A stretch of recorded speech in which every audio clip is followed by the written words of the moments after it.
नमस्कार, मी प्रतीक्षा, DNA मराठीमध्ये आपलं स्वागत। कलमी कार्यक्रम जाहीर केला आहे आणि त्यामध्ये लाडक्या बहिणी योजना आता 1500 वरून 2100 रुपये आपण केलेली आहे। मी बोललो होतो तुम्हाला 1500 वर आम्ही ठेवणार नाही, तुम्हाला आम्ही 1500 वर ठेवणार नाही हे बोललो होतो मी।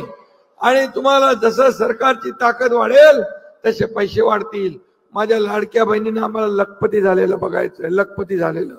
आणि म्हणून दुसरी योजना आम्ही केली, शेतकऱ्यांना कर्जमाफी देण्याची योजना आम्ही केली।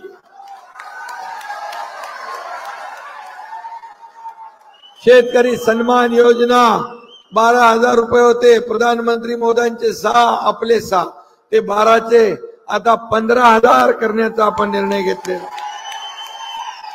प्रत्येकाला भुकेलेला अन्न, एकही माणूस आपल्या राज्यात उपाशी पोटी राहता कामा नये। मग अन्न, वस्त्र आणि निवारा देण्याचा, रोटी, कपडा, मकान देण्याचा आपण निर्णय घेतला। ज्येष्ठांना, वृद्ध माणसांना पेन्शन योजना 1500 ची 2100 करण्याचा निर्णय आपण घेतलेला।